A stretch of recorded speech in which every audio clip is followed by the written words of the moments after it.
제게는 누님이 한 분 계시는데요. 그 누님이 어려서부터 노래를 아주 잘했습니다. 그래서 그 뚫고 들어가기 힘들던 KBS 어린이 합창단의 단원으로서도 활동하기도 했었습니다. 어느 날 제가 집안에서 흥얼거리면서 노래를 부르고 있는데 갑자기 누님이 뒤에서 저를 향해서 저 음치 그러시는 거예요.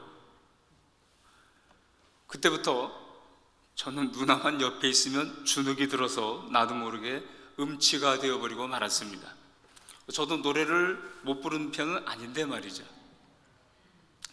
우리 최 목사님 설교 잘하시는 거는 삼천리 방방곡곡이 다 아는 사실이죠.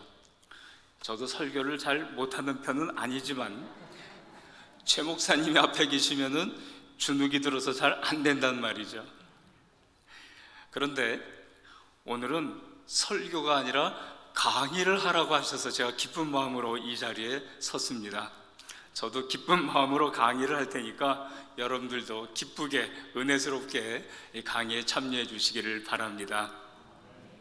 이 선교를 공부할 때에 제일 먼저 다루는 것이 바로 선교의 3요소라는 것입니다. 첫째는 선교지, 둘째는 선교사, 셋째는 후원자. 이 세 가지 중에 어느 하나라도 빠지면 선교가 이루어지지 않죠. 자, 예를 들어 보십시다. 선교사도 있고 후원교회도 있는데 선교지가 없으면 선교한다고 할 수가 있겠습니까? 또한 선교지도 있고 후원교회도 있는데 막상 선교사가 없다면 그것도 선교한다고 할 수가 없죠. 마찬가지로 선교지도 있고 선교사도 있습니다. 그런데 후원해 줄 교회가 없으면 그건 역시 선교가 될 수가 없죠. 그래서 우리 교단총회 세계선교부에서도 이 세 가지 중에 어느 하나라도 결핍하면 파송식을 안 해줍니다. 아무튼 이렇게 선교의 3요소가 갖춰지면 비로소 선교 사역이 발생하는 것이고 그때 비로소 우리는 선교한다고 말할 수가 있는 것입니다. 성경적으로 보면 오늘 우리가 읽은 잠언 25장 11절에서 말하는 은쟁반이 일단 놓이는 것입니다. 선교한다는 것, 분명한 것은 이것만 하더라도 하나님 앞에서 상 받을 일임에 충분하죠. 그러나 기왕이면 은장반 위에 금사과까지 얹히는 게 좋지 않겠습니까? 한자말에도 금상첨화란 말이 있죠. 비단을 까는 것만 해도 황홀한데 거기다 꽃까지 수놓으면 얼마나 영광스럽겠습니까? 선교도 마찬가지입니다. 선교한다는 한 가지 사실만으로도 자랑스러운 일이기는 하지만 그 위에 선교 잘하네 하는 주님의 칭찬까지 들으면 얼마나 보람있고 영광스러운 일이겠습니까? 그래서 저는 오늘 은쟁반 위에 금사가 같은 잘하는 선교에 대해서 말씀을 나눈과 동시에 우리 빛과 소금교회가 함께하는 동티모르 선교가 지금까지 잘하고 있으며 앞으로도 잘 될 것이라는 점을 차근차근 논증해 나가보도록 하겠습니다. 먼저 이 잘하는 선교라고 하는 것은 첫째로 선교의 수용성을 높이는 선교를 말합니다. 선교를 공부할 때마다 빠지지 않고 등장하는 단골 메뉴 일화가 있습니다. 1930년대 초에 미국 회중교회에서 태국에 선교사를 파송했습니다. 학교도 짓고 병원도 세우고 고아원도 설립하고 아무튼 그 지역사를 위해서 무수히 많은 일들을 했습니다. 그러나 20년 동안 단 한 사람의 결신자도 얻지 못했습니다. 그래서 결국 회중교회는 철수하고 그 뒤에 그 자리를 바로 미국 장로교회가 차고 들어왔습니다. 장로교회도 역시 17년 동안 한 명의 결신자도 얻지 못하다가 17년 만에 처음으로 할머니 한 분의 결신자를 얻게 되었습니다. 드디어 그 할머니에게 세례를 주는 날, 이 사건은 그들의 선교 역사의 가장 뜻깊은 일 중에 하나로 남았을 것입니다. 또한 이날은 미국 교회 선교부에게 있어서도 최고로 기쁜 날이었을 것이죠. 그러나 돌이켜보면 효용성 측면에서 이것은 너무나도 무모한 일이었습니다. 선교는 했지만 결코 잘한 것은 아니었던 것이죠. 현대 선교, 세계 선교의 큰 흐름을 선도하고 있는 주류 학파 중에 교회 성장학파가 있습니다. 우리 최 목사님께서 공부하시는 풀라우 신학교가 주축이 된 교회 성장학파라고 있는데, 그들이 주장하는 이론으로는 선교의 방법에 있어서 수용성을 강조합니다. 기왕이면은 복음을 잘 받아들일 수 있는 지역에 우선적으로 가서 선교를 해야 되지 않겠느냐. 그 수없이 많은 세월, 그 많은 재정을 투입해서 받아들이기 힘든 곳에 가서 고생하느니보다는 약간의 힘만 발휘하면 얼마든지 복음을 수용할 수 있는 그런 곳에 가서 선교를 하면 보람도 있고 또 선교의 열매도 많이 맺힐 수 있지 않겠느냐, 이렇게 주장을 하는 이 학파가 주장하는 것이 바로 선교의 수용성입니다. 이 세상에는 추수해야 될 것이 너무나 많죠.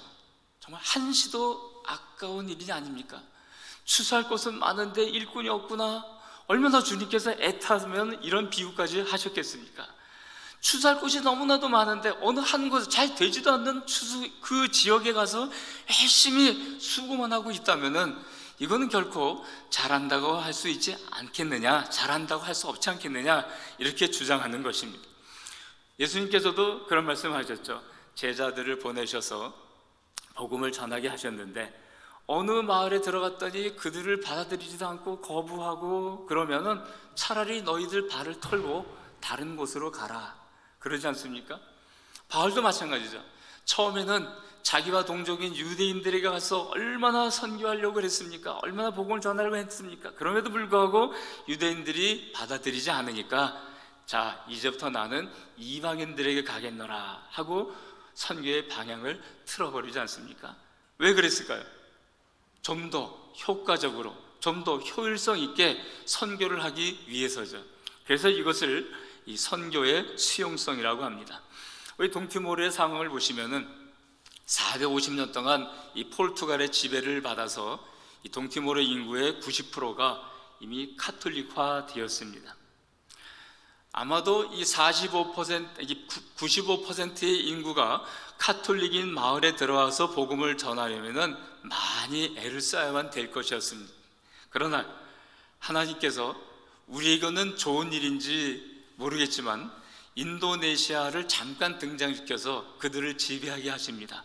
그리고는 27년 동안 이 인도네시아 정부의 탈 또는 반 카톨릭화 정책을 통해서 개신교를 많이 심어 넣게 됩니다. 그 덕분에 곳곳에, 마을 곳곳에 이 교회가 세워지는 놀라운 역사가 일어나게 되었어요. 그러나 그 세월은 결국 27년밖에 되지 않습니다. 27년 만에 독립을 했기 때문에 결국 인도네시아 사람들은 물러날 수밖에 없었죠. 그래서 지금도 시골 마을에 가면은 교회는 버젓이 있는데 교인들은 없는 그런 마을이 간혹 등장을 합니다. 그러니까 이미 복음은 받아들여졌기 때문에 지금 그들의 마음속에는 복음을 받아들이고자 하는 열심이 지금 싹트고 있다는 것입니다. 그러니까 우리가 가서 복음을 전하기만 하면은 그들은 얼마든지 복음을 받아들일 자세가 되어 있는 것이죠. 다시 말해서 수용성이 좋은 것입니다. 이런 곳에 가서 선교를 하니까 얼마나 효과가 있겠습니까? 그러니까 우리 빛과 소금 교회에서 동티모르에 선교하는 것은 이렇게 좋은 옥토밭에 씨를 뿌리러 가는 것과 같다, 그런 생각을 하시고 이 동티모르 선교에 더욱더 크게 기도해 주시고 후원해 주시기를 부탁드립니다. 두 번째, 이 잘하는 선교란 은사의 가용성이 적절한 선교를 말합니다. 하나님은 항상 사람을 통해 일하시는데 모든 사람이 모든 일에 능통한 것은 아니죠. 각 사람마다 자기가 잘하는 부분이 있지 않습니까? 우리는 이것을 은사 또는 달란트라고 하죠. 사도 바울도 고린도전서에서 그렇게 말씀하고 있지 않습니까? 다 사도겠느냐? 다 선지자겠느냐? 다 교사겠느냐? 다 병 고치는 자겠느냐? 다 통역하는 자겠느냐? 다 방언하는 자겠느냐? 물론 다 할 수는 없죠. 그러나 하나님께서 적시적소에 그 부분에 좋은 잘하는 사람을 택하셔서 하나님의 선교를 이루어 오신다는 것이죠. 제가 호주에서 목회할 때 우리 동문 목사가 우리 최 목사님 그 사위 되시는 그 김 목사님, 지금 박사 논문 과정을 거치고 있는 영국 에버딘 대학교에서 학위를 받고 시드니 신학대학의 교수로 초빙되어 왔습니다. 나중에 이제 학장을 맡게 되셨는데, 그분이 이제 학장이 되고는 저에게 강의를 하나 맡아달라고 하셨어요. 그래서 그때부터 제가 선교학 강의를 몇 년 동안 해왔습니다. 그런데 강의만 시키는 줄 알았더니 툭 하면 전화해서 저를 불러내는 거예요. 잠깐만 좀 와달라고. 그래서 가면은 이 학사 행정에 필요한 일들, 지금 자기가 바빠가지고 좀 막 그러는데 이거 좀 해달라는 거예요. 그래서 할 수 없이 알았다고. 그래서 이것도 해주고 저것도 해주고 이렇게 몇 년 동안 그 학사 행정에 관여를 하게 되었습니다. 그 당시에 저는 속으로 강의는 한 과목밖에 안 주면서 온갖 잡된 일들은 다 시킨다면서 저는 속으로 투덜댔었습니다. 그런데 후에 제가 콩고에 선교사로 나갈 때 그 콩고 자유대학교 부총장으로 나가지 않았습니까? 그래서 제가 부총장으로 근무하면서 제일 먼저 이제 각 처장들을 소집해서 회의를 할 때 여러 가지 보고를 받는데, 놀랍게도 첫 번째 받는 그것도 불어로 된 보고를 받는데도 불구하고 제 눈에는 뭔가 잘못된 것이 보이는 거예요. 이건 뭐냐? 이건 뭐냐? 이건 뭐냐? 이렇게 된 거죠. 예를 들면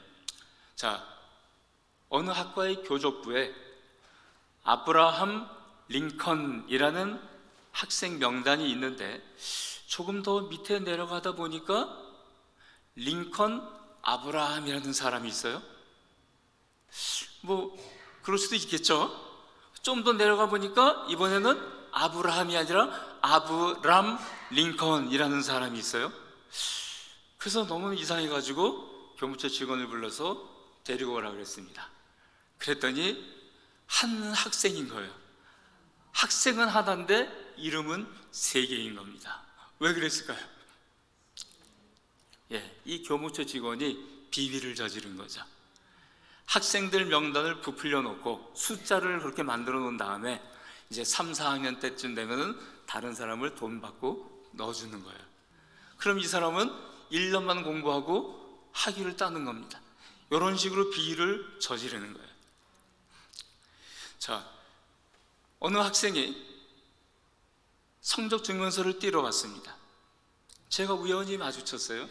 그래서 무슨 일이냐 그랬더니 성적표를 띄러 왔대요. 그러냐?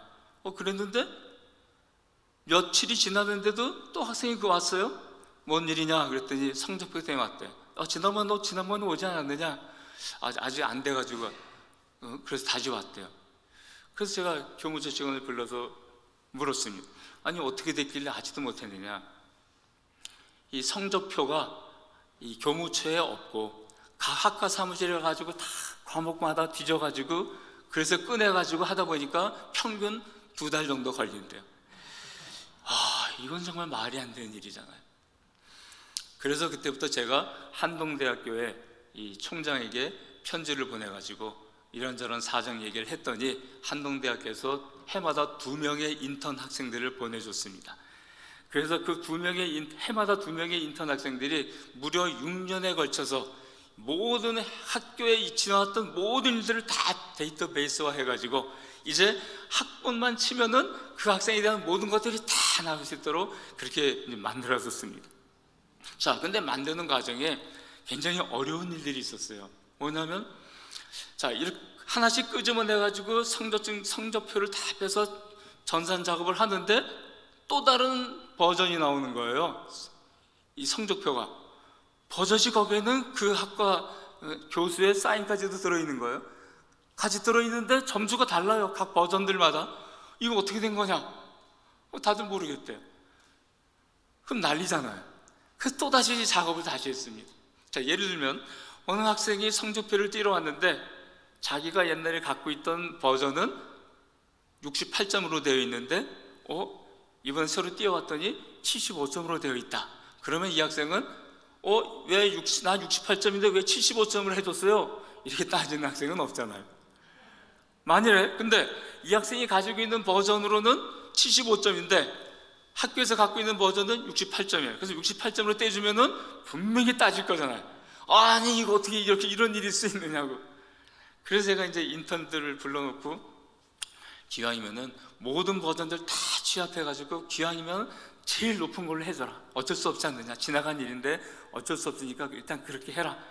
이렇게 작업을 다 완료를 했어요. 그렇게 다 완료하고 생각해 보니까 속으로 아니 저보다 먼저 부총장으로 있었던 선교사님 도대체 뭐 한 거야? 아니 어떻게 일을 이 식으로 해놓고 선교했다고 할 수가 있어? 속으로 이제 그런 생각이 든 거예요. 아니 어떻게 이럴 수가 있느냐. 그랬는데 그 얘기를 들어보면 그 저보다 먼저 있었던 전임 선교사님은 이 학사 행정은 잘 못했어도 이 교회 개척하는 부분에는 굉장히 큰 은사가 있으셨어요. 그래서 부총장으로 있으면서 매주마다 학교 안에는 큰 교실에서 이 현지인 목회를 한 겁니다. 그래가지고 제일 큰 교실이 한 300명도 넘거든요. 300명도 넘게 수용하는데 그 교실이 꽉 차가지고 옆에 복도에까지 다 밖에 의자를 놓고 그렇게 예배를 드려왔다는 거예요. 그래서 제가 나중에 생각하기를 그래 이건 은사가 달라서 그런 거지. 그분은 이런 부분에 잘하고 나는 이런 부분에 잘하는 것뿐인데 괜히 그거 가지고 또 이렇게 사람을 갖다가 평가할 수는 없는 거지. 그래서 아니라 그 선교사님은 이제 우리 학교를 그만두시고 킨샤사에 가셔서 이 현지인들을 대상으로 개척교회를 하셨다가 지금은 이제 한국에 돌아오셔서 의정부에서 목회하고 계십니다. 그러니까 각 사람마다 자기가 잘하는 부분이 있습니다.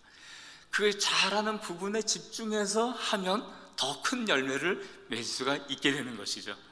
저를 비롯해서 이 3명의 선교사들은 바로 이 교육 선교에 특화가 되어 있는 사람들입니다. 특별히 우리 빛과 소금교에서 동티모르 최초의 신학대학을 지금 개설하는 거지 않습니까? 그러니까 하나님께서 저희들을 통해서 크게 역사해 주실 줄로 저희는 믿습니다. 마지막으로 이 잘하는 선교라는 것은 하나님의 때와 부합한 선교를 가리키는 것입니다. 세상에는 이치라는 것이 있죠. 이것은 하나님의 주권이 작동되고 있다는 것을 의미합니다. 하나님의 때는 하나님의 주권이 결정적으로 작용되는 것을 의미합니다. 세상의 모든 일들은 다 사람이 하는 것 같아도 때와 기한은 하나님께 달려 있습니다. 그래서 그 옛날 이스라엘 사람들이 아무리 메시아를 간절히 원했어도 하나님의 때가 차야 예수께서 오실 수가 있었던 것이죠. 그래서 선교도 마찬가지입니다. 이 하나님의 때를 잘 선용할 때 비로소 잘하는 선교가 될 수 있습니다. 제가 콩고를 떠나서 동티모르로 사역지로 옮겼을 때 하나님께서는 저와 함께 일할 동티모르 대사님을 보내주셨습니다. 이 대사님이 부임하자마자 저희 새 선교사를 만나서 같이 식사를 하면서 마음속에 불같이 선교에 대한 열정이 일어나셨어요. 그리고는 그 자리에서 이 서울 광염교회에 편지를 보내서 우리가 선교 활동을 잘 할 수 있도록 센터를 건축하기 위해서 건축 헌금을 좀 보내주십시오. 그래가지고 4,200만 원을 확보하게 되었습니다. 그래서 그때 비로소 우리는 선교센터를 짓기 시작했죠. 거기다가 대사님 자신도 4천만 원이라는 이 후원을 또 보내주셨어요. 자, 선교센터만 짓는 것이 아니라 대사님께서 또 외교부에 들어가셔서 외교부에 얘기를 해서 또 이 교육센터까지도 짓게 해주신 거예요.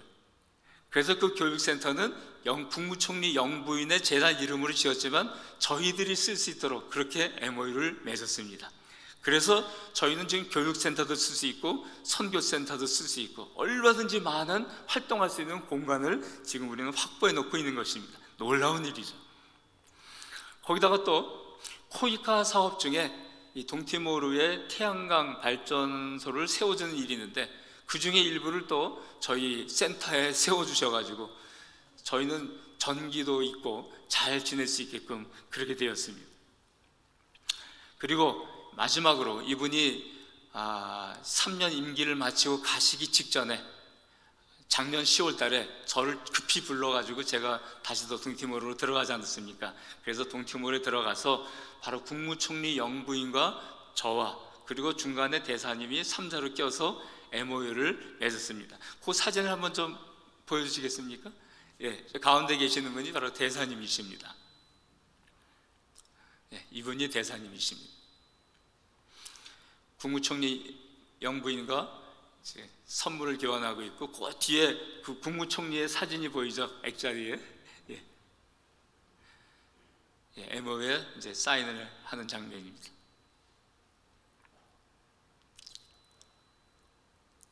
예.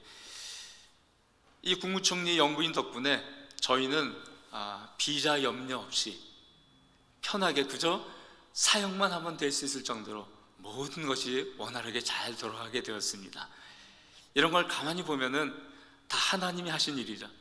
하나님이 저희를 동티모르에 보내시면서 저희만 보내신 것이 아니라 저희와 함께 일할 대사까지도 보내주신 것입니다. 하나님이 사랑하시는 모든 자들을 다 같이 불러 모아서 합력하여 일할 수 있도록 하나님이 적시적소에 배치시켜 놓으신 것이죠. 우리가 이 기회를 잘 선용하기만 하면은 얼마든지 이 아로새긴 은쟁반에 금사과를 펼쳐놓을 수가 있게 되는 것입니다. 또한 두 번째로는 이 동티모르 정부에서는 지금까지 신학교 인가를 내주지 않고 있습니다. 이 동티모르에 있는 교단 중에 제일 큰 영향력을 행사하는 IPTL 교단이라고 있는데 이 교단에서 인도네시아 정부와 협약을 맺어서 이 동티모르에 분교를 설립하려고 무지 애를 썼는데 동티모르 정부 자체에서도 불허를 하고 이 인도네시아 학교조차도 별로 이 호감을 주지 않아가지고 일이 잘 성사되지 않았습니다. 그런데 저와 함께 신학교에서 석박사과정 같이 공부하던 동기가 이 인도네시아의 국립기독교대학의 교수로 재직하고 있거든요. 그래서 그 동기 목사를 통해서 인도네시아 국립대학교와 저희 교단이, 저희 센터가 이 MOU를 맺게 되었습니다. 그래서 얼마든지 분교를 내줄 수 있다. 그런데 아직 동티모르 정부에서는 허가가 안 나오기 때문에 그러면 아직 분교 전에 그럼 학습소로만 하겠다. 그래서 학습소는 뭐냐면 인도네시아 그 대학 입장에서는 분교와 똑같은 겁니다. 지금 이 국립대학교가 모두 6개의 분교가 있습니다. 그 분교처럼 우리 동티모르 센터는 7번째의 분교입니다. 그 학교에서는 분교라고 얘기를 해주지만 다만 우리 동티모르 정부에서 허가가 안 나오기 때문에 분교가 아니라 그냥 학습소라고 우리가 이름을 붙이는 겁니다. 만약에 분교라는 이름을 붙이고 그 사람들이 와서 강의를 하고 학교가 되면은 우리 법적으로 문제가 많이 발생을 하죠. 그러나 학습소이기 때문에 그냥 장소만 제공한 거기 때문에 법적으로는 문제가 없게 되는 것이죠. 이렇게 해서 우리가 센터를 완공하게 되면은 10월부터 우리 센터에서 매 학기 교수가 와서 강의를 하고 이렇게 7학기 동안 강의를 하고 마지막 8학기 때는 이제 인도네시아 가서 마지막 공부를 하고 학위를 받아오게 되는 그런 과정입니다. 이 말이 그냥 우리 인도네시아 그러면은 그래도 못 사는 나라니까 저 후진국이니까 뭐 별거 있겠어 하지만 아닙니다. 이 인도네시아 국립대학은 굉장히 좋은 학교입니다. 인도네시아도 굉장히 유명한 학교거든요. 그 학교 소개 영상을 한번 잠깐 틀어드릴게요. 한 1, 2분 정도만 보겠습니다. 바로 이 학교입니다.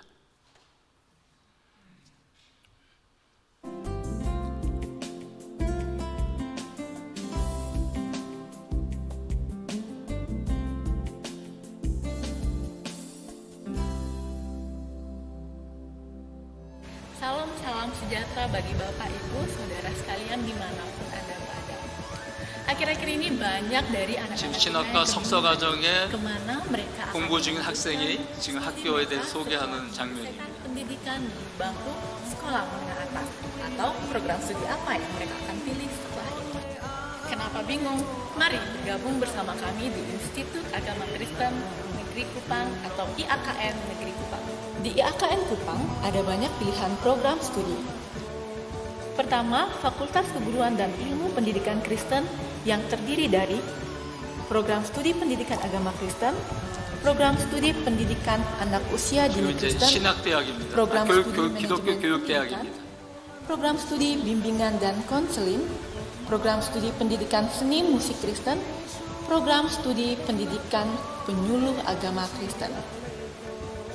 Kedua, adalah Fakultas Sosial Keagamaan Kristen yang terdiri dari program studi pastoral dan konseling Kristen, 네, program studi kepemimpinan 사회학대학입니다. Kristen, program studi sosiologi Kristen, dan yang terakhir program studi misiologi Kristen. Fakultas yang ketiga adalah Fakultas Seni Musik Dalaman Kristen yang terdiri dari program studi seni pertunjukan keagamaan, program studi musik gerejawi, dan program studi pelayanan musik gerejawi. Selain dari tiga fakultas tersebut, ada juga program pasca sarjana yang terdiri dari Magister Pendidikan Kristen dan Doktor Teologi. 예, 여기까지만 보죠. 예. 이 이하큰 대학이라고요. 한 5천 명 정도 모이는 종합대학교입니다. 지금 방금 보여드린 그 영상은 6개의 캠퍼스 가운데서 우리 동티모로 옆에 붙어있는 서티모로, 그 서티모로의 수도인 쿠팡에 있는 분교의 장면이었습니다. 이 이하큰 대학은 인도네시아 국립기독교대학인데요.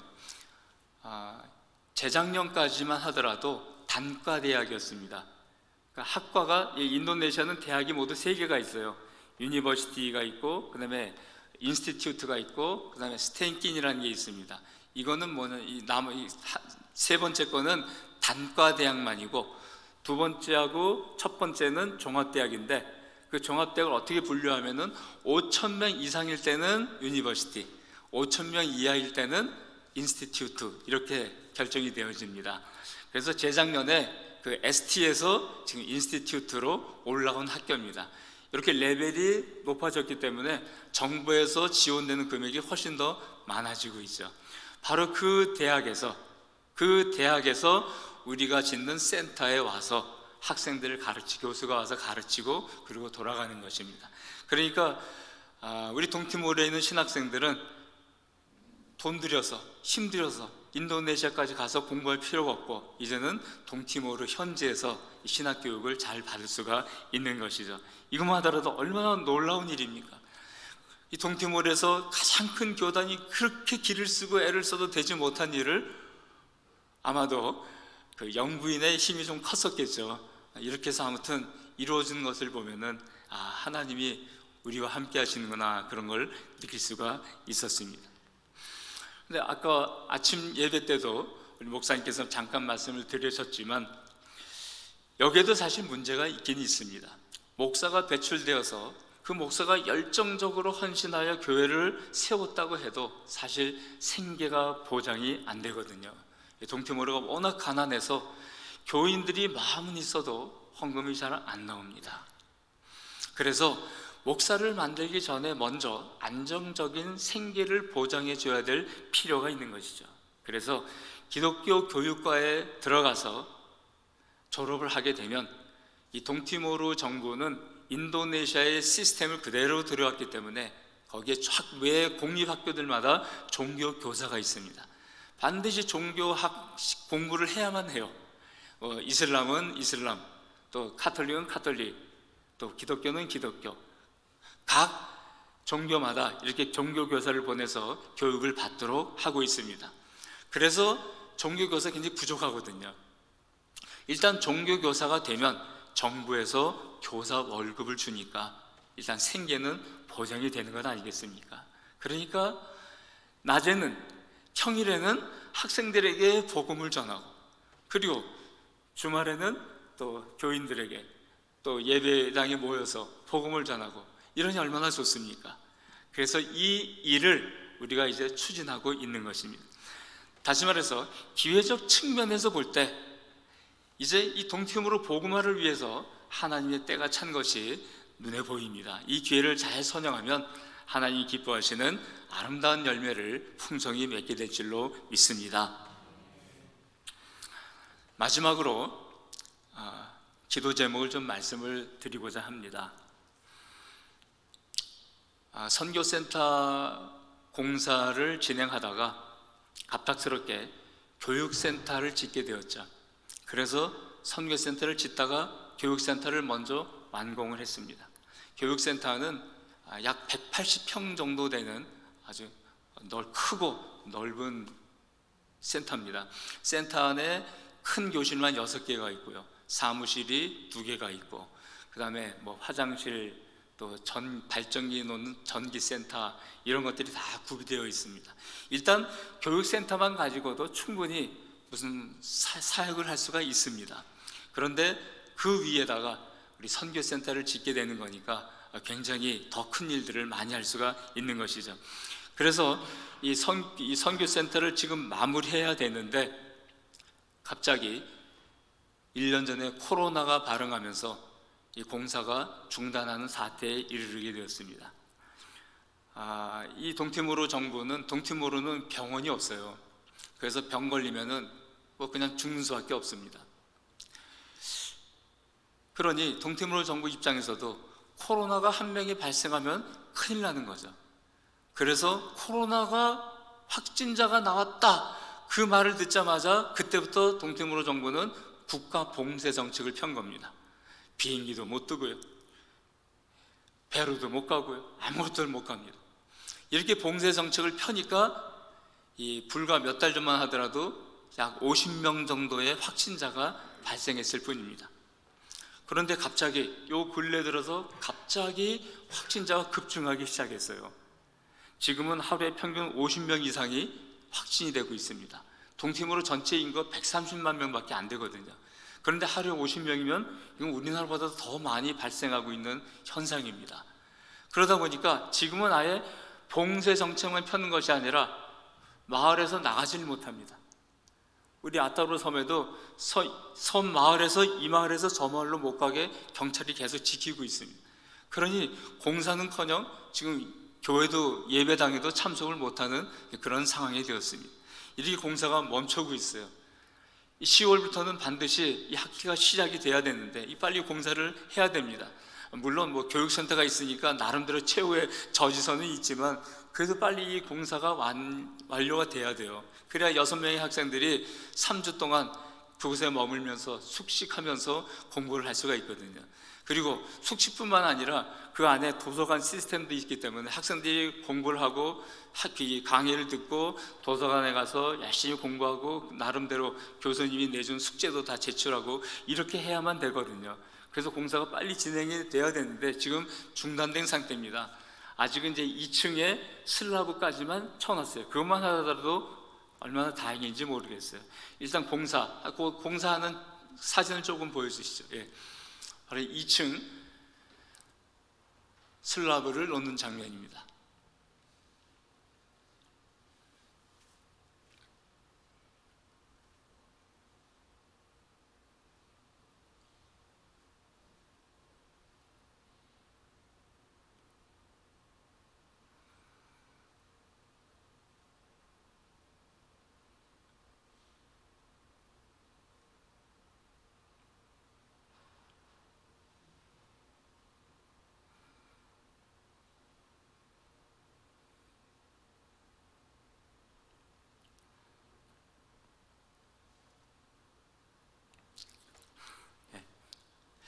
저 2층에 보면 약간 이게 마치 두 줄 같이 생긴 거 있지 않습니까? 예. 제가 보니까 너무 밋밋하면은 멋이 없을 것 같아요.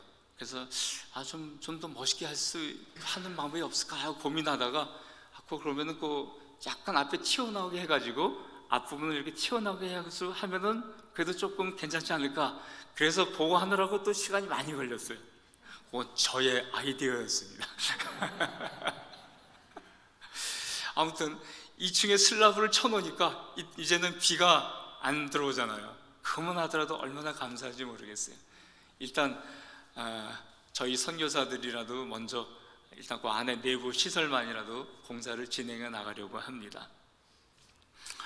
이제 코로나로 인해 중단된 공사가 원활하게 진행될 수 있도록 기도해 주시고요. 또 이제 학생들이 들어오게 되면은 저희가 그 1층에 한 곳은 그 시청각실로 우리가 계획을 했습니다. 그래서 약간 높이 무대도 스테이지도 좀 있고요. 그래서 거기 위에서 이제 공연도 할 수 있을 정도로 그렇게 지금 만들려고 계획하고 있습니다.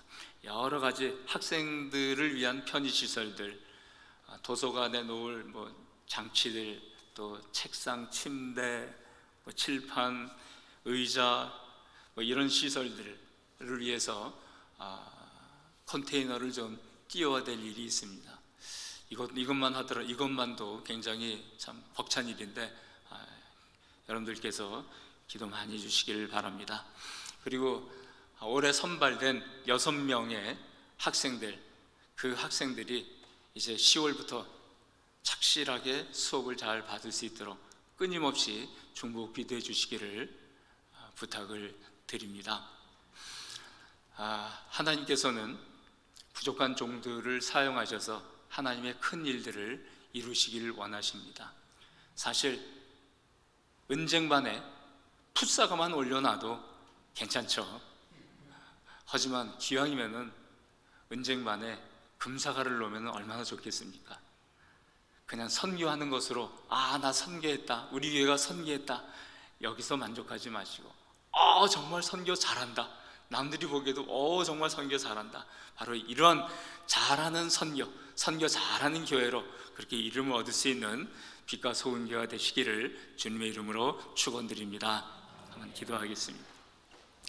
하나님 아버지, 온 세상 만민이 구원받기를 원하시는 하나님, 필요할 때와 장소에 선교사들을 보내주시고 그를 위해 후원하는 교회를 통해서 지금까지 많은 선교의 역사를 일으켜 주신 것 감사합니다. 선교했다는 말 듣지 말게 하시고 기왕이면 선교 잘했다는 소리 들을 수 있는 우리 모두가 되게 하옵소서. 그래서 하나님의 영광이 우리의 기쁨과 보람이 되도록 축복해 주옵소서. 예수님 이름으로 기도하옵나이다. 아멘.